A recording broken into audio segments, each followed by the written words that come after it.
الله أكبر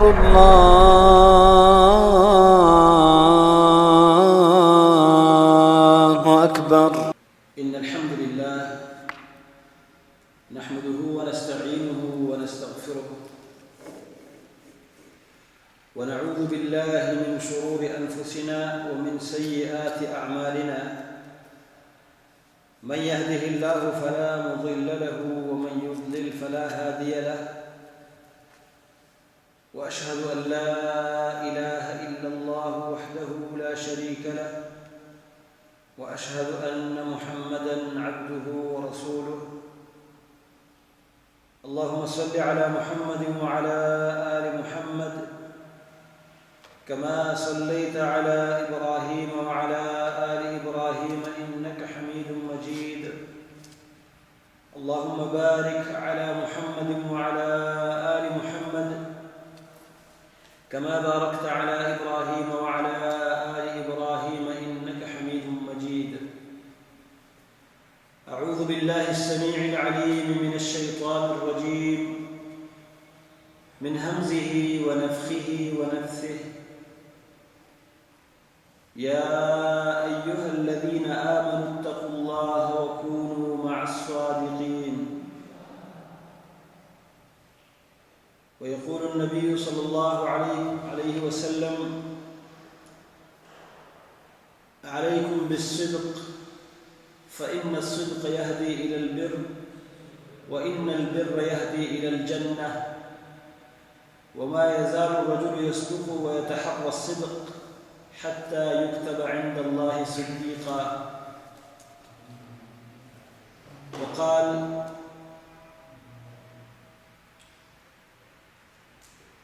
اضمنوا لي ستا من أنفسكم أضمن لكم الجنة.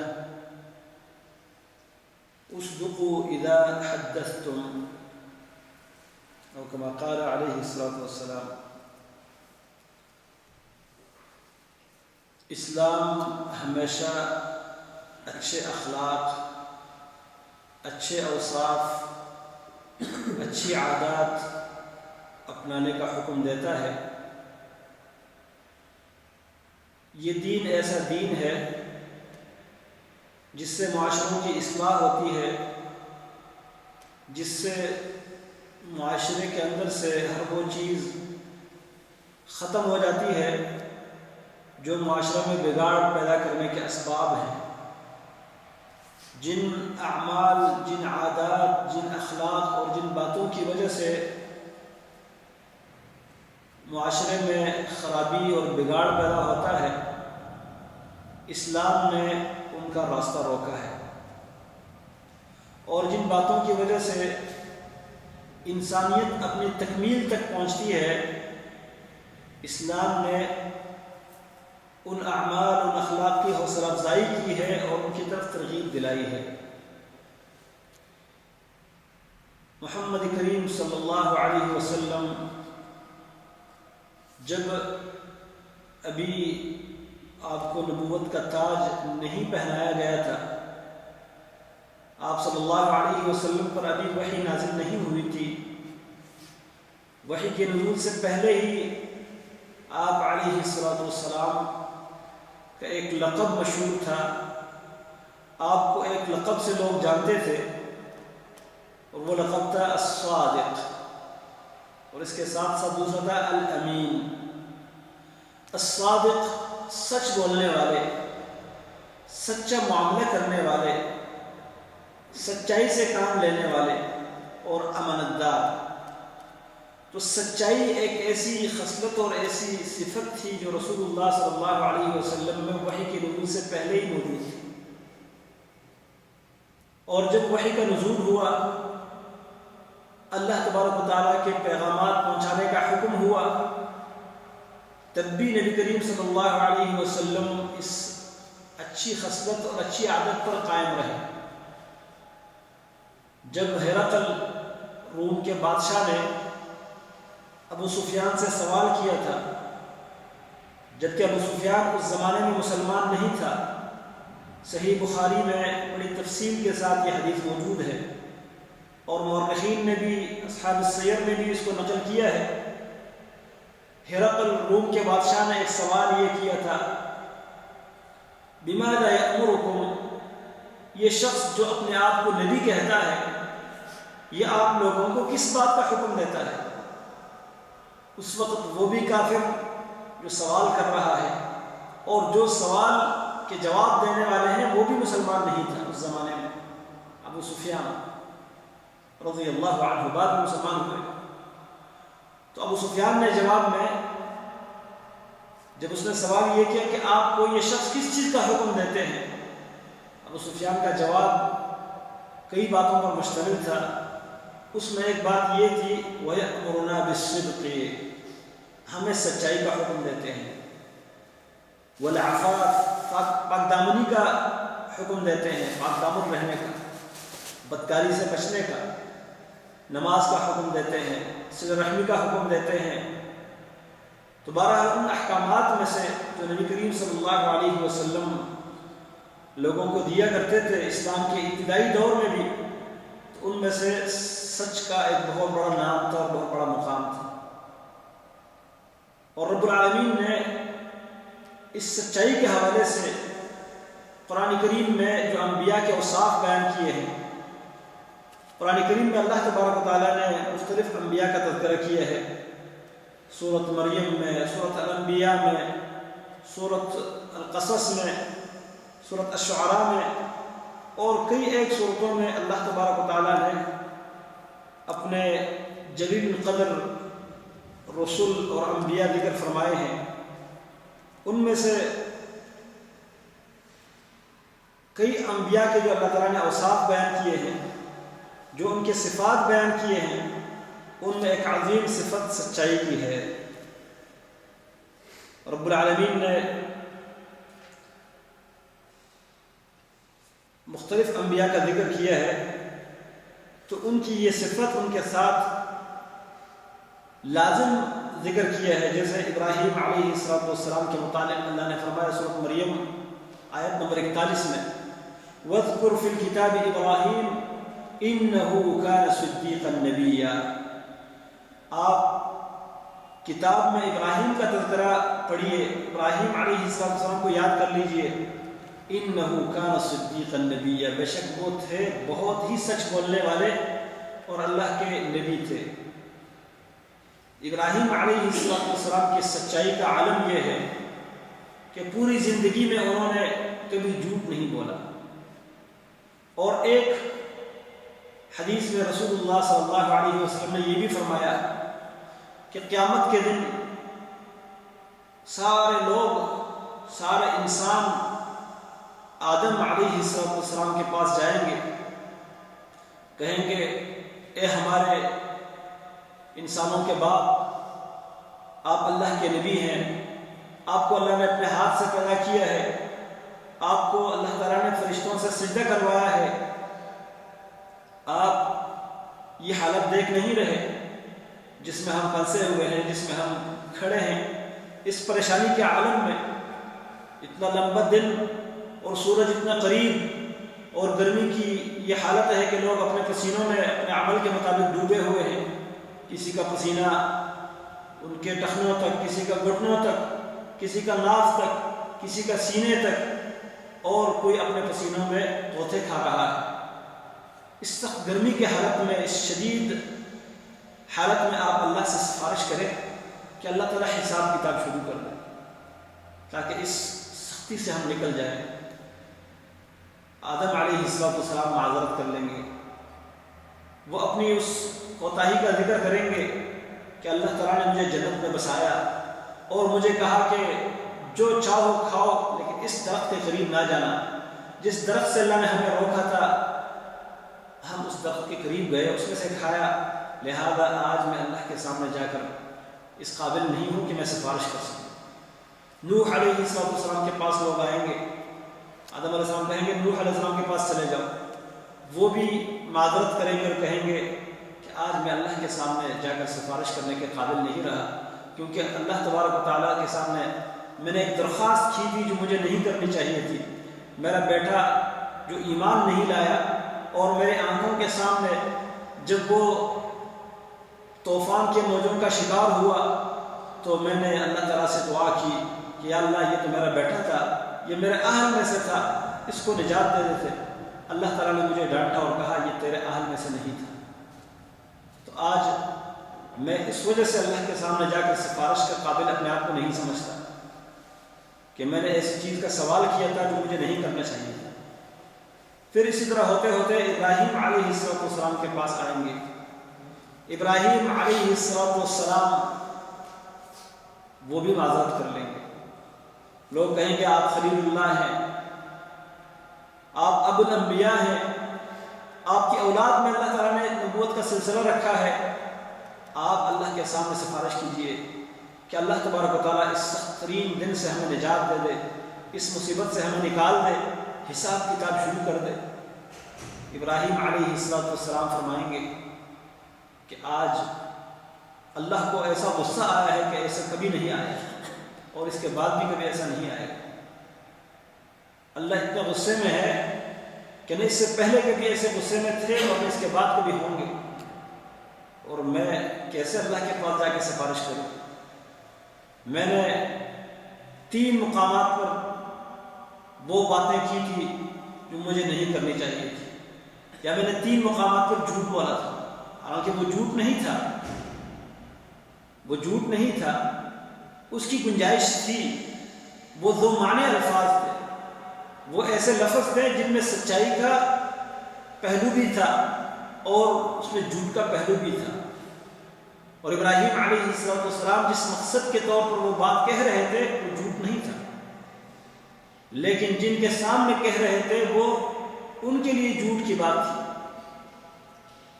اور وہ 3 مقامات کیا ہے؟ رسول اللہ صلی اللہ علیہ وسلم نے ایک اور حدیث میں ان کا تذکرہ کیا ہے،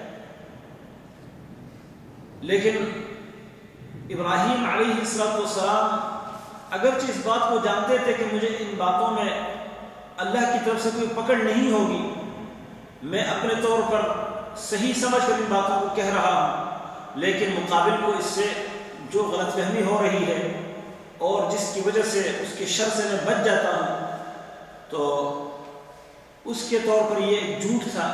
اس لیے وہ بات تھی تو سچی، لیکن پھر بھی اللہ کے سامنے سفارش کرنے کے میں آپ کو اہل نہیں سمجھتے۔ اور وہ باتیں کیا تھی؟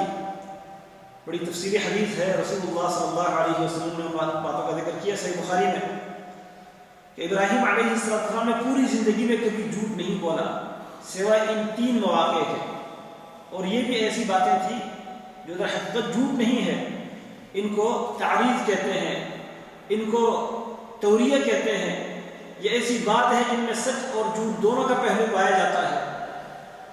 ایک وہ مقام تھا جب قوم نے کہا کہ آج ہمارا میلہ ہے، ہمارے ساتھ میلے میں چلے جاؤ۔ ان کا ایک مذہبی میلہ تھا، وہ آتش پرست لوگ تھے، بتوں کی پوجا کرنے والے لوگ تھے، چاند اور سورج کو اور تاروں کو پوجتے تھے، ان کا ایک مذہبی میلہ تھا، اور ابراہیم علیہ السلام اس میلے میں شرکت نہیں کرنا چاہتے تھے۔ وہ ایک دنیا میں ایک نئی تاریخ رقم کرنا چاہتے تھے، وہ بت شکن ہونے کا اعزاز حاصل کرنا چاہتے تھے۔ لوگوں نے کہا ہمارے ساتھ چلے جاؤ۔ ابراہیم علیہ السلام نے فرمایا انی سقیم۔ ستاروں کی طرف دیکھا، جن ستاروں کے اوپر لوگ عقیدہ رکھے ہوئے تھے۔ ابراہیم علیہ السلام نے فرمایا میں تو بیمار ہوں، اور بیماری کا مقصد یہ تھا کہ جو تمہارا نظریہ ہے، تمہارا عقیدہ ہے، اس کی وجہ سے مجھے پریشانی ہو رہی ہے، مجھے تکلیف ہو رہی ہے، مجھے بیماری پڑ رہی ہے۔ بیماری یہ ہے کہ یہ تمہارا شرک مجھے برداشت نہیں ہے، بیماری یہ ہے کہ تمہارا کفر مجھے برداشت نہیں ہے، یہ بیماری تھی۔ اور وہ لوگ یہ سمجھ رہے تھے کہ شاید یہ ہمارے ساتھ جانے کے قابل نہیں ہے، اتنے شدید بیمار ہوں گے۔ اس بہانے وہ پیچھے رہے، اور پھر جب لوگ نکل گئے اپنے میلے میں، اپنے عبادت خانوں کو خالی چھوڑا جہاں ان کے بت کھڑے تھے، ابراہیم علیہ السلام چپکے سے آئے، ایک کلاڑا اٹھایا اور گئے اس بت خانے میں، جتنے بت تھے سب کو توڑ دیا، سب کو ریزہ ریزہ کر دیا، اور جو بڑا بت تھا کلاڑا اس کے کندھے کے اوپر رکھ کر اس کو چھوڑ دیا۔ تاکہ لوگ اس کے پاس آ کر کچھ سوچنے پر مجبور ہو جائے، ان کو کچھ سمجھ آئے، شاید اس سے ان کو بھی نصیحت مل جائے۔ اب لوگ جب آئے، دیکھا ان کے بت سارے رزردہ ہو چکے ہیں، اور جو بڑا بت ہے وہ کھڑا ہے، اس کے کندھے پر کلاڑا بھی ہے۔ کہنے لگے من فعل هذا بآلهتنا انه لمن الظالمین، ہمارے معبودوں کے ساتھ یہ سلوک کس نے کیا ہے؟ یہ تو ظالم لوگوں میں سے ہے، اس نے تو بڑی زیادتی کی ہے۔ لیکن وہ اتنے عقل سے خالی تھے، جن کے سامنے وہ اپنی حاجتیں پیش کرتے تھے، جن کو مشکل وقت میں پکارتے تھے، ان کو اس بات کی بھی سمجھ نہیں آئی کہ مشکل سے یہ اپنے آپ کو بچا نہیں سکے، یا اپنے آپ کو کلاڑے کے وار سے نہیں بچا سکے، ہمیں کیا بچائیں گے؟ کہنے لگے تو بڑا ظالم ہے جس نے یہ کام کیا ہے۔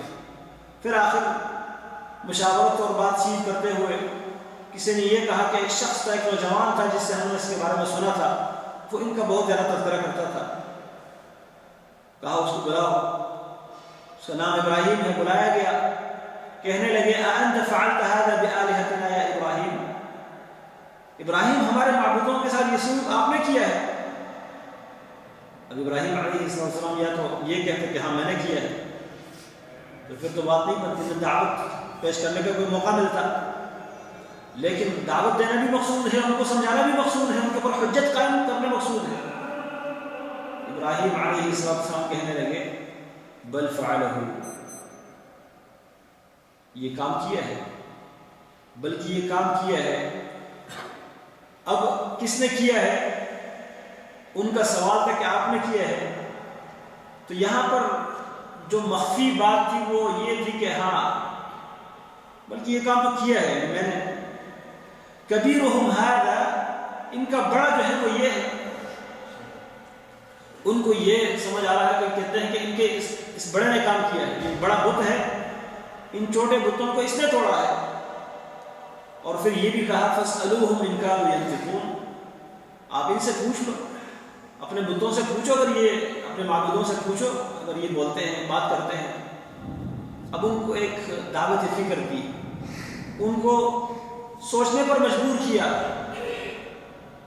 سوچنے پر مجبور اس طرح کیا، ان کے ذہن میں تو بات یہ آ گئی کہ یہ جو بتوں کو توڑا ہے کس نے توڑا ہے؟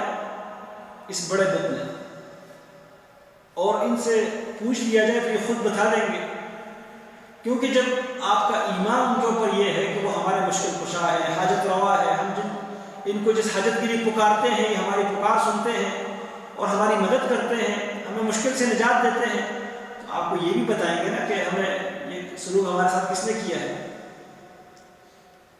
وہ لوگ سر جھکا کے بیٹھ گئے، جواب ان کے پاس نہیں تھا۔ پھر اپنی ضد، عناد میں اور اپنی جہالت پر ڈٹے ہوئے کہتے ہیں لقد علمت ما هؤلاء ينطقون، ابراہیم آپ کو تو پتہ ہے یہ بات نہیں کر سکتے، اپنی زبان سے کہہ رہے کہ یہ بات نہیں کر سکتے، اور پھر بھی پکارتے ہیں، پھر بھی ان سے اپنی حاجتیں مانگتے ہیں، پھر بھی ان سے امیدیں لگائے ہوئے ہیں۔ یہ ان کے اوپر حجت قائم کرنا مقصود تھا۔ تو یہ ایک لحاظ سے ان کے ذہن میں جو بات سمجھ آ رہی تھی وہ جھوٹ تھا، لیکن ابراہیم علیہ السلام جو اپنے طور پر کہہ رہے ہیں وہ سچ ہے کہ کام تو کسی نے کیا ہے، ایک کرنے والے نے، اور بڑا یہ کھڑا ہے، باقی ان سے پوچھ لو۔ تیسری بات، ابراہیم علیہ السلام ایک سفر میں تھے، اپنی اہلیہ سارہ علیہ السلام کو لے کر جا رہے تھے، مصر سے ان کا گزر ہو رہا تھا، وہاں ایک ظالم بادشاہ تھا۔ اس ظالم بادشاہ کی ایک بری عادت تھی کہ وہاں سے گزرنے والے کسی مسافر کو وہ چھوڑتا نہیں تھا، اس کو پکڑ لیتا، اس کے ساتھ اگر کوئی عورت ہوتی تو اس عورت کے بارے میں اس کو پتہ چلتا کہ یہ اس کی بیوی ہے، اس ظالم بادشاہ کو اگر پتہ چلتا کہ اس شخص کے پاس، اس مسافر کے ساتھ جو عورت ہے یہ اس کی اپنی بیوی ہے، تو وہ اس مسافر کی ذلت اور اس کو رسوا کرنے کے لیے کیا کرتا، اس کی بیوی کے ساتھ بدکاری کرتا، اور اگر کوئی اس کی بہن ہوتی یا کوئی ماں ہوتی، بیٹی ہوتی تو اس کو چھوڑ دیتا۔ لیکن وہ اتنا بڑا متکبر اور جابر ظالم تھا کہ کسی کے ساتھ اپنی بیوی جا رہی ہوتی تو اس بیوی کی وہ بےعزتی کرتا، اس کے ساتھ بدکاری کرتا تاکہ وہ شخص ذلیل ہو جائے اس کے سامنے۔ ابراہیم علیہ السلام اس راستے سے گزر رہے ہیں، اس ظالم بادشاہ کے فوجوں نے پکڑا اور ساتھ بیوی بھی ہے۔ ابراہیم علیہ السلام کو پتہ تھا کہ یہ ظالم بادشاہ یہ کرتا ہے اس طرح، تو اپنی بیوی سے کہا کہ اگر آپ سے یہ لوگ پوچھے کہ آپ کا کیا ہے تو آپ نے یہ نہیں بتانا کہ یہ میرا شوہر ہے، آپ نے کیا بتانا ہے کہ یہ میرا بھائی ہے، اور مجھ سے بھی اگر سوال کریں گے میں کہوں گا یہ میری بہن ہے، کیونکہ اس وقت دنیا میں میرے اور آپ کے علاوہ عقیدہ توحید کا کوئی نہیں ہے۔ اس علاقے میں میرے اور آپ کے علاوہ اللہ کے سچے دین کے اوپر کوئی نہیں ہے، لہذا دین کے لحاظ سے میں آپ کا بھائی اور آپ میری بہن ہیں، کیونکہ مومن مومن کا بھائی ہے اور مومن عورت مومن مرد کی بھی بہن ہے۔ اس لحاظ سے ان سے یہ کہا کہ آپ سے اگر سوال کریں تو میں آپ کا بھائی ہوں دین کے لحاظ سے، تو آپ بتا رہا کہ یہ میرا بھائی ہے، مجھ سے پوچھیں گے تو میں کہوں گا کہ میری بہن ہے۔ اب جب بادشاہ کے فوجوں نے اس کو پکڑا، اس سے پوچھا یہ شخص تمہارا کیا ہے؟ اس نے کہا یہ میرا بھائی ہے۔ ان سے بھی پوچھا کہ یہ آپ کی کیا لگتی ہے؟ اس نے کہا، ابراہیم علیہ السلام نے کہا یہ میری بہن ہے دینی۔ اب یہ جھوٹ تو نہیں تھا، دین کے لحاظ سے بالکل بہن بھائی تھے، لیکن ان کے سمجھ میں یہ بات آ رہی تھی کہ یہ ان کا شوہر نہیں ہے، بھائی ہے۔ لیکن اس ظالم بادشاہ نے پھر بھی جو اس کی عادت تھی اس سے ہٹ کر اس نے کیا کیا، سارہ علیہ السلام کی طرف بری نیت سے جانے لگا۔ اللہ تبارک تعالیٰ جس کو بچاتا ہے، جو اللہ کا ہو جاتا ہے، اللہ تعالیٰ اس کو پھر ہر جگہ کام آتا ہے، جہاں کوئی بچانے والا نہ ہو وہاں بھی اللہ بچاتا ہے۔ جب وہ ظالم بادشاہ سارہ کے پاس جانے لگا بدکاری کی نیت سے، انہوں نے اللہ سے دعا کی۔ مشکل وقت میں اللہ کام آتا ہے، لیکن جب ہم راحت میں اللہ کو پکاریں گے، اللہ سے تعلق رکھیں گے، پھر مشکل میں اللہ ہمیں اکیلے نہیں چھوڑیں گے۔ اللہ سے دعا کی، یا اللہ اس ظالم کو میرے اوپر تسلط نہ دے، مجھے اس کے کنٹرول میں نہ دے، یا اللہ۔ اس کے اوپر ایک کپی طاری ہو گئی اور بے ہوش ہو کے گر پڑا بادشاہ۔ پھر آواز دی کہ مجھے اس مصیبت سے چھڑا دے، تو دعا کر لے کہ میں اس حالت سے نکل جاؤں، میں تجھے کچھ نہیں کہوں گا۔ سارہ نے پھر دعا کی اور یہ شخص ٹھیک ہو گیا۔ پھر اس کے دل میں وہ شیطانی آگ بڑک اٹھی اور پھر آگے بڑھنے لگا۔ سارہ علیہ السلام نے پھر اللہ سے دعا کی، پھر اسی طرح اس کے اوپر کپی طاری ہوئی اور گر پڑا۔ پھر اس نے مطالبہ کیا کہ اب مزید کچھ نہیں کہوں گا، میرے لیے دعا کرے، اللہ مجھے اس حالت سے نکال دے۔ سارہ نے پھر دعا کی، ٹھیک ہو گیا۔ اور پھر اس نے کیا کیا، اپنے فوجوں سے کہا کہ اس کو لے جاؤ، اس بلا کو کہاں سے لے کر آئے ہو، اس جنیہ کو کہاں سے تم لے کر آئے ہو۔ اس نے لفظ استعمال کیا کہ اس شیطانہ کو کہاں سے لے کر آئے ہو۔ شیطان سے مراد بلا اور جنیہ ہے، اس کو لے جاؤ اور اس کی خدمت کے لیے ایک لونڈی بھی دو، ہاجرہ۔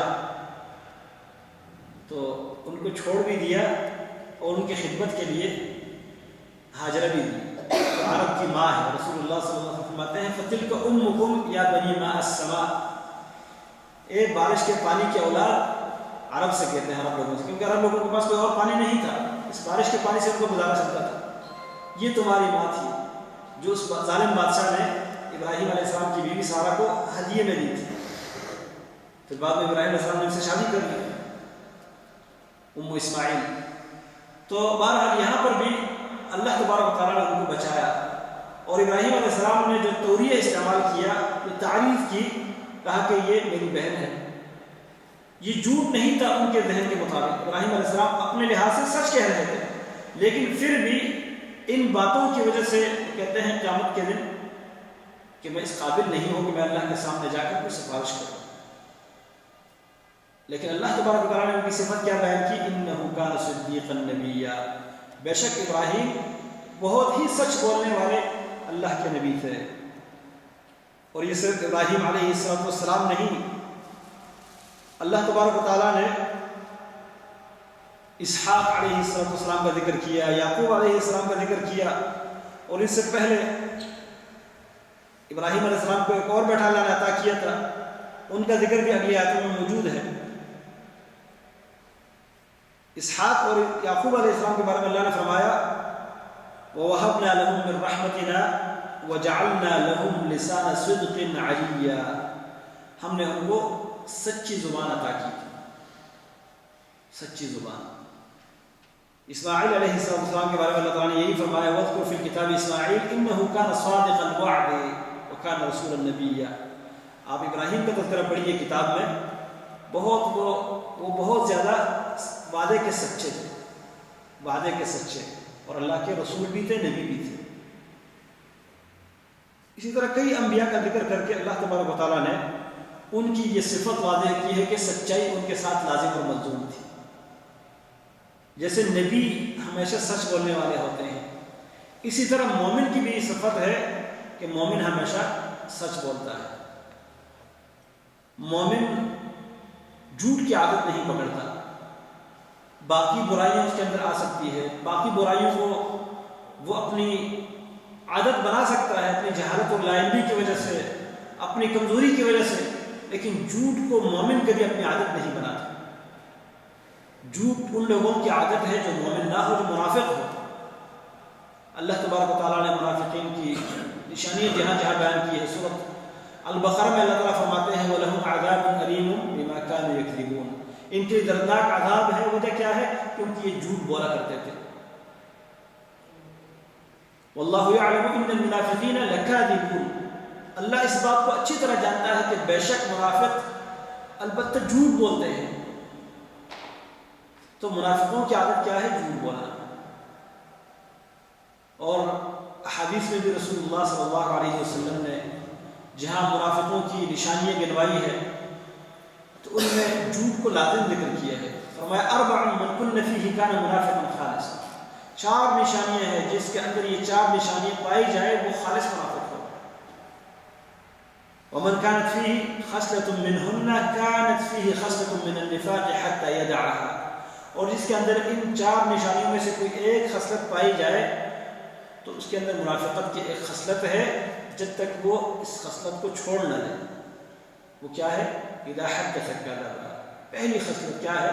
جب بات کرے تو جھوٹ بولے، بات کرے تو جھوٹ بولے، یہ خصلت ہے منافقوں کی، اور یہ بنیادی نشانی ہے کہ منافق وہ جھوٹ بولنے والا ہوتا ہے، اس کی خمیر میں جھوٹ شامل ہوتی ہے، وہ اپنے آپ کو جھوٹ بولتے ہوئے کامیاب سمجھتا ہے، وہ سمجھتا ہے کہ میں جھوٹ بولا تو میں کامیاب ہو جاؤں گا، وہ اپنے لیے نجات ہی جھوٹ میں سمجھتا ہے۔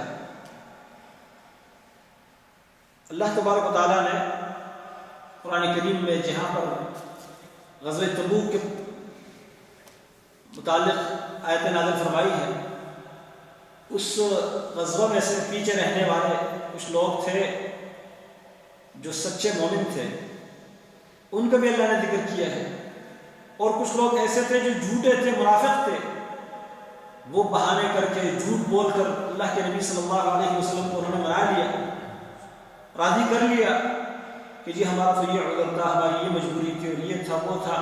جھوٹ بول بول کر، قسمیں کھا کھا کر اللہ کے نبی صلی اللہ علیہ وسلم کو انہوں نے تسلیاں دی اور اپنے آپ کو معاف کروایا اللہ کے نبی سے، لیکن اللہ کے ہاں وہ معاف نہیں ہوئے۔ اور کچھ لوگ وہ تھے جنہوں نے سچ کو لازم پکڑا، ان میں سے اللہ تبارک تعالیٰ نے 3 کا ذکر کرنے کے بعد فرمایا یا ایھا الذین آمنوا اتقوا اللہ، اے ایمان والو اللہ سے ڈرو، وکونوا مع الصادقین، اور سچ بولنے والوں کے ساتھ رہو۔ جیسے یہ 3 آدمی کعب بن مالک، مرارہ بن ربیع، ہلال بن امیہ، یہ 3 تھے جو مومن تھے اور غزوہ تبوک سے پیچھے رہ گئے تھے،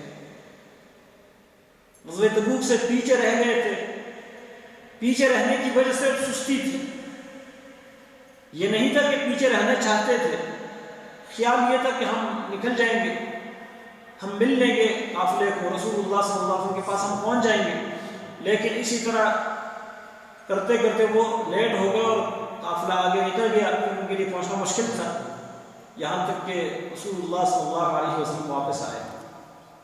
لوگوں نے بہانے کیے، جھوٹ بولا، لیکن یہ تینوں اپنی سچائی پر قائم تھے۔ انہوں نے کہا ہمارا کوئی عذر نہیں تھا، ہمارا کوئی عذر نہیں تھا۔ لوگوں نے کہا کہ دیکھو باقی لوگوں نے بہانے کر لیے، اپنے آپ کو رسول اللہ صلی اللہ علیہ وسلم کے سامنے پیش کیا، اور اللہ کے نبی نے ان کے لیے دعا کر لی، معافی مانگی، وہ معاف ہو گئے۔ آپ بھی ایسا کر لو، جھوٹ بولو، نبی صلی اللہ علیہ وسلم دعا کر لیں گے، آپ معاف ہو جائیں گے۔ انہوں نے کہا نہیں، ہم جھوٹ نہیں بولیں گے۔ رسول اللہ صلی اللہ علیہ وسلم نے صحابہ کرام کو منع کیا کہ ان کے ساتھ بات چیت ختم کر دو، ان کے ساتھ بالکل بات چیت بند ہو گئی، بائیکاٹ ہو گیا۔ 50 دن تک ان کے ساتھ مسلمانوں نے بات نہیں کی، اپنی بیویوں نے بھی ان کے ساتھ بات چیت ختم کر دی۔ اللہ اکبر! لیکن اس کے باوجود جھوٹ بولنے کے لیے وہ تیار نہیں ہوئے، اور پھر اللہ تبارک و تعالیٰ نے ان کی توبہ کی قبولیت کا اعلان کیا۔ کعب بن مالک فرماتے ہیں رضی اللہ عنہ کہ میرے اوپر یہ نظر ہے کہ اللہ تعالیٰ نے سچ کی وجہ سے مجھے ہلاکت سے بچایا، سچ کی وجہ سے اللہ تعالیٰ نے مجھے منافقین کے زمرے میں شامل ہونے سے بچایا۔ اب میں جب تک زندہ رہوں گا میں کبھی جھوٹ نہیں بولوں گا۔ اور پھر انہوں نے اس نظر کو پورا بھی کیا، مرتے دم تک کبھی انہوں نے جھوٹ نہیں بولا۔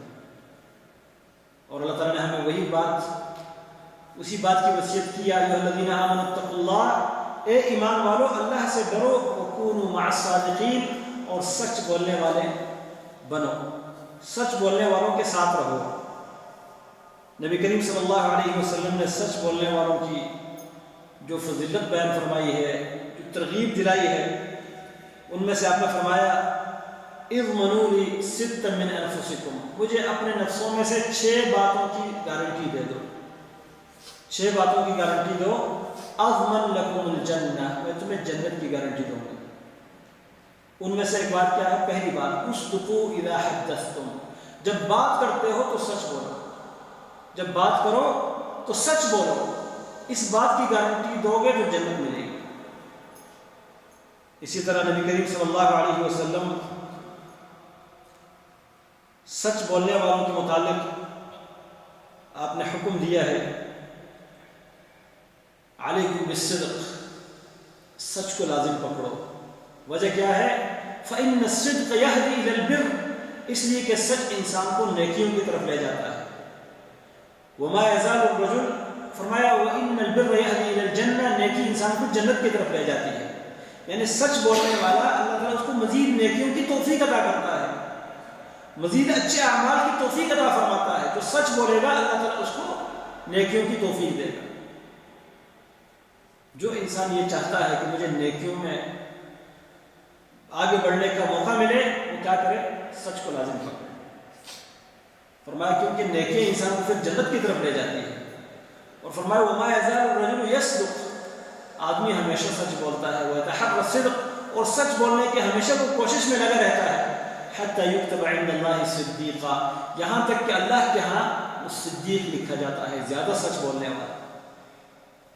اور اس کے برعکس فرمایا وإياكم الكذب، جھوٹ سے بچو، فإن الكذب يهدي إلى الفجور، اس لیے کہ جھوٹ گناہوں کی طرف لے جاتا ہے۔ وإن الفجور يهدي إلى النار، اور گناہ انسان کو آگ کی طرف لے جاتے ہیں۔ وما يزال الرجل يكذب، آدمی ہمیشہ جھوٹ بولتا ہے، ويتحرى الكذب، اور جھوٹ کی کوشش میں لگا رہتا ہے، حتى يكتب عند الله كذابا، یہاں تک کہ اللہ کے ہاں وہ جھوٹا ہی لکھا جاتا ہے۔ صحیح بخاری کی حدیث ہے۔ جھوٹ بولنا یہ تباہی ہے، سچ بولنا یہ نجات ہے۔ اگرچہ کہیں مشکل آپ کے لیے بن رہا ہو، پھر بھی آپ سچ بولیں گے تو اللہ تبارک و تعالیٰ آپ کی براءت، آپ کی صفائی کا اعلان اپنے طور پر کرے گا۔ آپ دیکھیے جب عزیز مصر کی بیوی نے الزام لگایا یوسف علیہ السلام کے اوپر، وہ جھوٹی تھی اور یوسف علیہ السلام سچے تھے، اب اس جھوٹ کو اللہ نے کیسے واضح کیا؟ یوسف علیہ السلام کو جیل جانا پڑا، تقریباً کچھ لگ بھگ 7 سال جیل میں رہے، اور جب جیل سے نکالے گئے تو عزیز مصر کی بیوی نے خود وضاحت کی اور ان کی سچائی کا اعلان کیا، کہا انا راودتہ عن نفسہ وانہ لمن الصادقین، میں نے جو ساری باتیں کہی تھی، جو باتیں بنائی تھی، میں جھوٹی تھی، میں نے اس سے مطالبہ کیا تھا ان کے نفس کے بارے میں، اور یہ سچے تھے، انہوں نے جھوٹ نہیں بولا تھا۔ ان کے سچائی کا اعلان مخالف نے کیا، جس نے دعویٰ کیا تھا، جس نے کیس کیا تھا، اس نے اپنا کیس واپس لیا اور اپنے دعوے کو واپس لیا اور کہا میں جھوٹی تھی، یہ سچا تھا۔ سچ بولنے کا یہ انجام ہوتا ہے کہ انسان کے اوپر آزمائش آ بھی جائے، اللہ تعالیٰ اس کو نجات دے دیتا ہے۔ سچ بولنے کے حوالے سے قرآن کریم کی کئی آیتیں ہیں، رسول اللہ صلی اللہ علیہ وسلم کی کئی احادیث ہیں، لیکن جھوٹ جو ہے، جھوٹ اس کے متعلق اگر ہم قرآن و سنت کا مطالعہ کرتے ہیں تو بہت خطرناک جرم ہے۔ جھوٹ ایک خطرناک جرم ہے، یہاں تک کہ مزاح میں بھی اس سے بچنا، ان کے لیے اللہ کے نبی صلی اللہ علیہ وسلم نے جنت کی خوشخبری دی ہے۔ آپ نے فرمایا انا زعیم ببیت فی ربض الجنہ لمن ترک المراء وان کان محقا وببیت فی وسط الجنہ لمن ترک الکذب وان کان مازحا وببیت فی اعلی الجنہ لمن حسن خلقہ او کما قال صلی اللہ علیہ وسلم۔ فرمایا میں گارنٹی دیتا ہوں جنت کے پہلو میں، جنت کے ایک سائڈ میں گارنٹی دیتا ہوں، جو جگڑنا چھوڑ دے اگرچہ وہ حق بجانب ہو، حق بجانب بھی ہو تب بھی وہ لڑنا چھوڑ دے، میں اس کو جنت کے ایک سائڈ پر گھر کی گارنٹی دیتا ہوں۔ اور فرمایا جنت کے درمیان میں گھر کی گارنٹی دیتا ہوں لمن ترک الکذب، جو جھوٹ بولنے کو چھوڑ دے، ان کا مازحا، اگرچہ مذاق میں ہو، مذاق میں بھی وہ جھوٹ بولنا چھوڑ دے، میں جنت کے درمیان میں اس کے لیے گھر کی ضمانت دیتا ہوں کہ اللہ اس کو جنت کے درمیان میں کر دے گا۔ اور جو اپنے اخلاق کو اچھا کرے، جنت کے بالکل اعلیٰ مقام میں اس کے لیے میں گھر کی گارنٹی دیتا ہوں۔ رسول اللہ صلی اللہ علیہ وسلم کے ایک صحابی ہیں عبداللہ بن عامر رضی اللہ تعالیٰ عنہ، کہتے ہیں ہمارے گھر نبی کریم صلی اللہ علیہ وسلم تشریف لائے، میں چھوٹا تھا اس وقت، تو میری ماں نے مجھے آواز دی، کہا بیٹا آؤ، مجھے بلانے کے لیے ماں نے کہا کہ میں آپ کو کچھ دینا چاہتی ہوں، میں آپ کو کچھ دیتی ہوں، آ جاؤ میرے پاس۔ رسول اللہ صلی اللہ علیہ وسلم نے میری والدہ سے پوچھا کہ آپ کیا دینا چاہتی ہیں، آپ کے پاس اپنے اس بیٹے کو دینے کے لیے کیا ہے جس کے لیے تم ان کو بلاتی ہو؟ میری ماں نے کہا میرے پاس کھجور ہے، میں کھجور کے لیے ان کو بلاتی ہوں۔ رسول اللہ صلی اللہ علیہ وسلم نے فرمایا اگر تمہارے پاس یہ کھجور نہ ہوتی اور کھجور کے لیے تم ان کو نہ بلاتی، ویسے ہی کہتی کہ میں تمہیں کچھ دیتی ہوں، چیز دیتی ہوں، تو یہ بھی تمہارے لیے اللہ کے یہاں ایک جھوٹ لکھا جاتا ہے۔ بچے کو بلانے کے لیے بھی اگر یہ کہا جاتا ہے کہ کچھ چیز دیتی ہوں، کوئی عورت کہے، کوئی مرد کہے آپ کو کچھ دیتا ہوں آ جاؤ، اور یہ اس کے دینے کا کچھ ارادہ نہ ہو، جھوٹ بول رہا ہو، یہ بھی اللہ تعالیٰ کے یہاں جھوٹ لکھا جاتا ہے۔ تو جھوٹ سے انسان ہمیشہ بچتا رہے، اس کی زندگی میں برکت ہوتی ہے۔ رسول اللہ صلی اللہ علیہ وسلم فرماتے ہیں جو آپس میں خریداری کرنے والے ہیں، ایک بیچ رہا ہے دوسرا خرید رہا ہے، ان کے بارے میں فرمایا البیعان بالخیار، آپس میں دو سودا کرنے والے ان کو اختیار رہتا ہے ما لم یتفرقا، جب تک وہ ایک دوسرے سے الگ نہیں ہوتے، سودا کر لیا جب تک اس جگہ موجود ہے آپس میں سودا واپس کر سکتے ہیں۔ چیز بیچنے والا کہہ سکتا کہ یہ چیز میں بیچنا نہیں چاہتا، میں واپس لینا چاہتا ہوں، اس کو حق ہے۔ خریدنے والا کہتا ہے یار مجھے نہیں چاہیے، واپس دے سکتا ہے۔ جب الگ ہو جائے تو پھر کوئی حق باقی نہیں رہا، البتہ اگر نقصان ہو یا کوئی اختیار دے دیا جائے کہ آپ چیک کر لیں، دیکھ لیں 2-3 دن ہفتہ، تو وہ ایک الگ مسئلہ ہے۔ لیکن جب سودا ہو گیا اور الگ ہو گئے، اس میں کوئی نقص نہیں تھا، کوئی عیب نہیں تھا اور کوئی اختیار نہیں دیا گیا تھا، تو بعد میں سودا پکا ہے۔ فرمایا فَإِن صَدَقَا، اگر یہ دونوں سچ بولے، لینے والا بھی اور دینے والا بھی سچ بولے، وَبَيَّنَا، اور اس کے اندر جو نقص یا عیب ہے اس کو واضح کر دے، اس کو بیان کر دے، بُورِكَ لَهُمَا فِي بَيْعِهِمَا، ان کے اس سودا میں اللہ تعالیٰ ان کے لیے برکت کر دے گا، اس میں برکت ڈال دی جائے گی۔ وَإِن كَذَبَ وَكَتَمَ، اگر جھوٹ بولے اور اس کا نقصان اور عیب چھپائے، فرمایا مُحِقَتْ بَرَكَتُ بَيْعِهِمَا، ان کے سودے کی برکت ختم ہو جائے گی۔ جھوٹ بولنے سے برکت ختم ہوتی ہے، سچ بولنے سے سودا میں برکت آتی ہے۔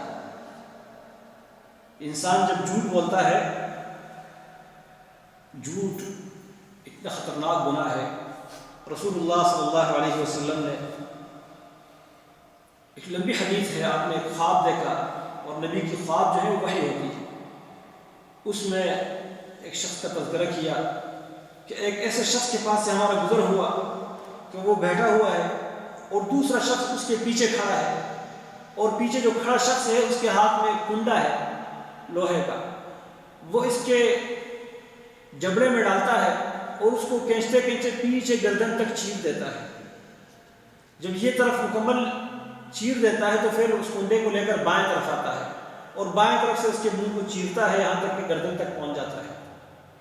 جب اس طرف سے وہ فارغ ہو جاتا ہے پھر دائیں طرف آتا ہے تو یہ طرف ٹھیک ہو جاتی ہے، پھر اس کو دوبارہ چیرنے شروع کر دیتا ہے۔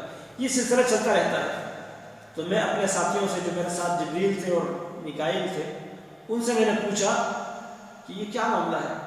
انہوں نے کہا کہ یہ وہ شخص ہے جو صبح اپنے گھر سے نکلتا ایسا جھوٹ بولتا کہ اس جھوٹ میں اتنی خوبصورتی پیدا کر دیتا، اتنا اس میں کشش پیدا کرتا کہ وہ زمین کے کناروں تک پہنچ جاتا۔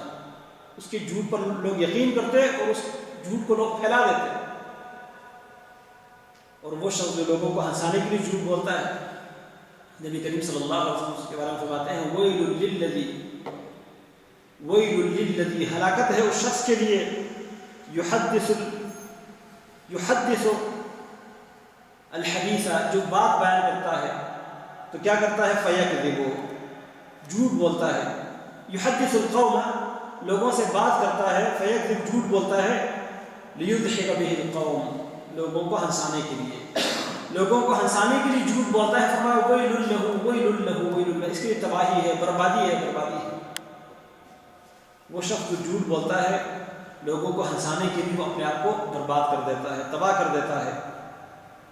تو جھوٹ بولنے سے انسان کو، مومن کو ہمیشہ بچ کر رہنا چاہیے، چاہے وہ مزاح میں ہو، وہ بچوں کے ساتھ ہو، وہ جانوروں کے ساتھ ہو۔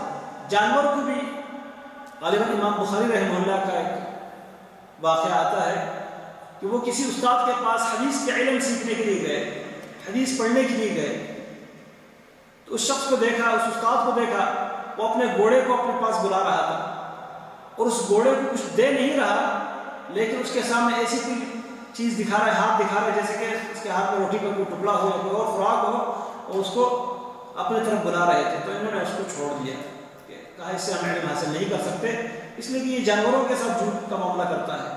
تو اللہ کے نبی کے احادیث کے بارے میں اس پر ہم کیا یقین کر سکتے ہیں؟ جانوروں کے ساتھ بھی سچ کا معاملہ کرنا چاہیے۔ اور کتنی بری بات ہے کہ انسان اللہ کے دین میں جھوٹ بولے، اللہ کے نبی کے اوپر جھوٹ باندھے۔ ہمارے اس وقت جو یہ سوشل میڈیا ہے، اس کے ذریعے اتنا جھوٹ پھیلایا جاتا ہے، من گڑت روایات، جھوٹی کہانیاں، جھوٹی حدیثیں اللہ کے نبی کی طرف منسوب کرتے ہیں، صحابہ کرام کی طرف منسوب کرتے ہیں۔ کئی ایسے اقوال کہتی علی رضی اللہ عنہ کا فرمان ہے، عمر رضی اللہ عنہ کا فرمان ہے، ابو بکر صدیق رضی اللہ تعالیٰ عنہ کا فرمان ہے، حالانکہ انہوں نے یہ نہیں فرمایا ہوتا، اپنی طرف سے ہم کہتے ہیں ان کا فرمان ہے۔ نبی کریم صلی اللہ علیہ وسلم کے بارے میں جھوٹ باندھنا، آپ کی طرف جھوٹی بات منسوب کرنا، آپ نے فرمایا من حدث عنی بحدیث یرا انہ کذب فہو احد الکاذبین، جو کوئی ایسی روایت بیان کرتا ہے جو جھوٹ سمجھا جاتا ہے، یعنی جو اصل میں بظاہر پتہ چلتا کہ یہ جھوٹ ہے، فرمایا یہ بھی جھوٹوں میں سے ایک جھوٹا ہے۔ اور ایک اور روایت میں فرمایا من حدث، آپ نے فرمایا کہ من کذب علی متعمدا فلیتبوأ مقعده من النار۔ ایک روایت میں فرمایا ان الکذب علی لیس ککذب علی احدکم، میرے اوپر جھوٹ باندھنا ایسا نہیں جس طرح تم کسی اور شخص کے اوپر جھوٹ باندھتے ہو۔ فرمایا من کذب علی متعمدا، جو میرے اوپر جان بوجھ کر جھوٹ باندھتا ہے، فلیتبوأ مقعده من النار، وہ اپنا ٹھکانہ جہنم میں بنا لے، مطلب یہ کہ اس نے اپنا ٹھکانہ جہنم کے اندر تیار کر لیا۔